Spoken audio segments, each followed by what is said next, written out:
Greuze, La jarra rota, hacia 1780, Museo du Louvre, París, óleo sobre tela, 108 por 86 centímetros. Nacido en Tournai, Francia, en 1725, Jean Greuze mostró de niño un talento excepcional para el dibujo.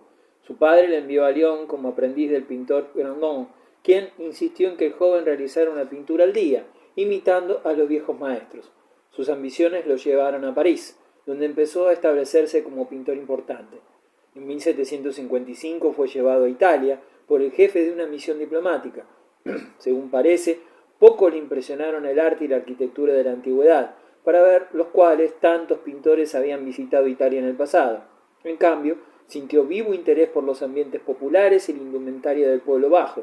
Con un retrato de su esposa, en 1761, inició una larga serie de pinturas de mujeres y de muchachas que habían de popularizar cierto género de belleza femenina. En 1769 donó una pintura histórica al Salón, a fin de ser admitido por la Academia Francesa en su categoría más elevada. Hubo críticas apasionadas contra su cuadro, y solo fue aceptado como pintor costumbrista o pintor de escenas de la vida cotidiana. Furioso, Greuze retiró su obra de las nuevas exhibiciones del Salón, y desde entonces se expuso por su propia cuenta.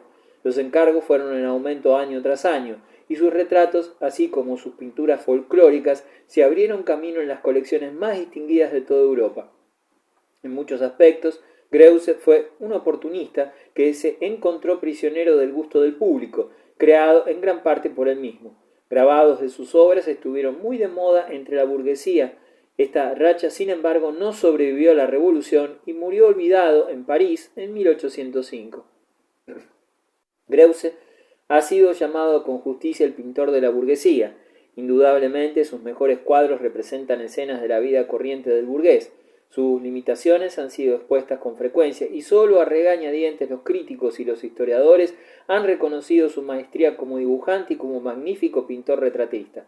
Gran parte de ello se debe al tono conscientemente moralista de una gran proporción de su obra. De hecho, muchas de sus mejores pinturas trataron de ser lecciones de moralidad. Es difícil saber con cuánta serenidad abordó su misión instructora como artista, sabiendo, como sabemos, la remuneración de que gozó como resultado. Sus intenciones manifiestas fueron ciertamente muy distintas a las de Bouguer, cuyo decoroso erotismo no encerraba ningún mensaje, ni moral ni de otro tipo.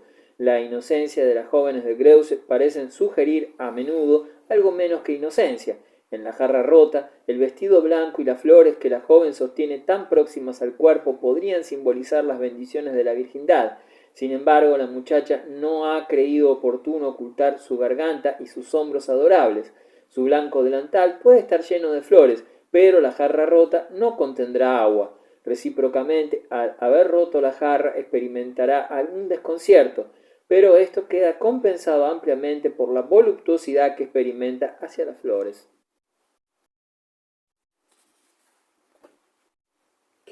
Reynolds, retrato de Master Hare, 1788, Museo du Louvre, París, óleo sobre tela, 76 por 62. Joshua Reynolds nació en Devonshire, Inglaterra, en 1723. Su padre, un clérigo, colocó al muchacho por entonces de 17 años como aprendiz de un pintor de Londres. En 1749, después de conseguir cierta atención gracias a sus retratos, Reynolds conoció al vizconde Keppel, quien se ofreció a llevarle a Italia en su barco.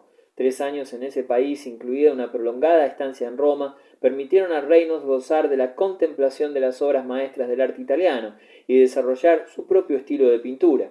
Después de este viaje por Italia, Reynolds se instaló en Londres, donde vivió y pintó casi continuamente hasta su muerte, acaecida en 1792. Alcanzó la fama en 1755, cuando su retrato del vizconde Keppel le abrió las puertas de la aristocracia inglesa. Los encargos llovieron sobre él. Reynolds prefirió la compañía de la nobleza que la de los artistas, y su vida social fue casi tan activa como su vida artística. Bajo el prometido patrocinio del rey Jorge III, Reynolds fue el alma creadora de la Royal Academy. En 1768 fue nombrado primer presidente de la misma y ese mismo año el rey le nombró caballero. Sus charlas realizadas en los banquetes anuales de la Academia y publicadas posteriormente con el título de Discursos son considerados hoy día como un documento importante sobre las teorías artísticas del siglo XVIII. En 1784 fue nombrado pintor del rey. Es notable que Reynolds siguiera realizando cuadros de tan elevada calidad, considerando el perpetuo deseo que sentía por un progreso social, deseo que sin duda le indujo a olvidar e incluso a despreciar a varios de los pintores contemporáneos suyos. Reynolds era un hábil político que sabía cómo obtener y conservar el favor de la clase que le protegía. Durante su vida, Sir Joshua Reynolds realizó más de 2.400 retratos. El examen de su serie de figuras aisladas nos permite obtener de ellas una íntima historia personal de la época en que vivió. Su estrecha relación con la aristocracia le dio un lugar de privilegio para captar los gustos y características de sus clientes, entre los que se contaban los hombres y mujeres más distinguidos de Inglaterra. Estaba enraizado en su época, que aceptaba plenamente y adoptó en su pintura las actitudes y costumbres habituales, así como los puntos de vista corrientes en la Inglaterra del siglo XVIII. Por encima de todo, el decoro y la gracia eran calidades que nunca debían de omitirse, aunque pintando según una fórmula general que había desarrollado en el curso de los años, Reynolds nunca se mostró rígido en dicha fórmula. En sus últimos cuadros podemos incluso ver cierta informalidad y abandono, aunque siempre dentro de ciertos límites. La profundidad de los colores en Reynolds se debe a la influencia de la escuela veneciana, que absorbió durante su viaje formativo por Italia. La historia afirma que Reynolds fue especialmente admirado por sus retratos de mujeres y de niños, pintados con una gracia y un encanto impecables. El retrato de Master Hare muestra al hijo menor de uno de los clientes del pintor. El niño, vestido de blanco y con una amplia faja azul, es la viva imagen de la salud y lozanía de la infancia. Reynolds culmina su retrato al ofrecernos el ademán definitivo de la mano del niño.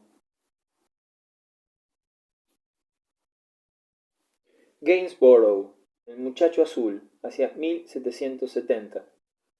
Henry A. Huntington Library and Art Gallery, San Marino, California. Óleo sobre tela, 178 por 122 centímetros. Thomas Gainsborough nació en Sudbury, Suffolk, en 1727. Enviado por sus padres a Londres cuando tenía 14 años, pasó otros 5 en dicha ciudad, estudiando con Hyman, el dibujante y retratista, y con Gravelot, ilustrador y grabador francés. A los 19 años, Gainsborough se casó con Margaret Bird, de posición acomodada, y la joven pareja se instaló en Ipswich, donde el artista pintó retratos para ganarse la vida y paisajes para su placer. En 1759 el matrimonio se trasladó a Bath. Allí Gainsborough se limitó casi exclusivamente al retrato, y al significar esto su entrada en las grandes casas trabó conocimiento con las obras de maestros tales como Rubens, Van Dyck y Watteau, cuyas pinturas adornaban las colecciones de arte privada. Gainsborough tuvo mucho éxito y cuando regresó a vivir a Londres en 1774, sus cuadros rivalizaban seriamente con los de Sir Joshua Reynolds. De hecho, cuando Gainsborough se convirtió en el retratista favorito de la corte, Reynolds se mostró extremadamente celoso del trabajo y la popularidad del otro, más joven que él.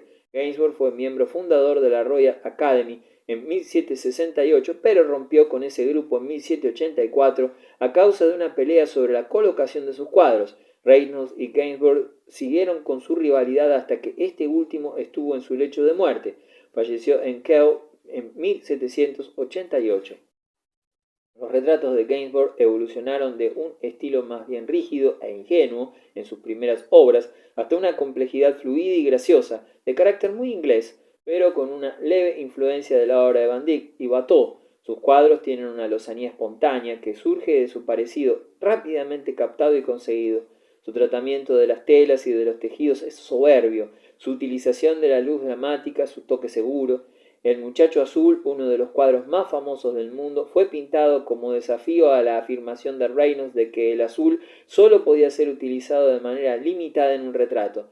Master Jonathan Woodhull, ataviado de resplandeciente azul y ante un paisaje natural, es la quinta esencia de la aristocracia inglesa del siglo XVIII, al mismo tiempo que un sencillo muchacho con la dulzura de su edad. Guardi, el Palacio de los Dogos, Venecia, 1770. National Gallery, Londres, óleo sobre tela, 56 por 74 centímetros. Francesco Guardi nació en Venecia en 1702. Fue hijo de un pintor de decorados y estudió ante todo con su hermano, pintor de retablos de estilo rococó. Guardi trabajó más tarde a las órdenes del Canaletto, quien ejerció cierta influencia en su obra, como le ocurrió al cuñado de Guardi, Tiepolo. Sin embargo, Guardi muestra más indicios de haber recibido la influencia de Longhi y de Magnasco. Muy poco se sabe de su vida, probablemente porque su obra no fue demasiado considerada por sus contemporáneos, quienes prefirieron a Canaletto. La mayoría de sus obras conocidas fueron pintadas después de 1760. El artista falleció en 1793. Guardi pintó escenas venecianas, marinas y paisajes y retratos. En muchos aspectos fue un precursor de los impresionistas del siglo XIX, pues su principal interés radicaba en los reflejos de la luz sobre el agua y el aire. En sus obras posteriores los detalles del paisaje casi desaparecían y sus temas eran, en realidad, la luz, el agua y el aire. El Palacio de los Dogos, Venecia, ilustra la preocupación de Guardi por la refracción de la luz en los edificios, las personas y el agua. Los detalles arquitectónicos de los edificios aparecen aún claramente definidos, pero se observa ya como un aire brumoso general. El agua del canal cabrillea y se mueve. Los gondoleros son diminutas manchas de color que reflejan la luz. Los edificios del fondo empiezan a desaparecer en la atmósfera. Toda la escena, las casas, lo mismo que las embarcaciones, parecen estremecerse como si sus cimientos fuesen inmateriales. La Venecia de Guardi no es recortada y definida, sino vaga y como de ensueño. La ciudad está retratada como el material con que se confeccionan los sueños, impalpable, inalcanzable casi, y sin embargo reconocible, con líneas suaves y puntitos de luz que atraen la mirada. La pintura es una visión fantástica y lírica de uno de los lugares más hermosos del mundo.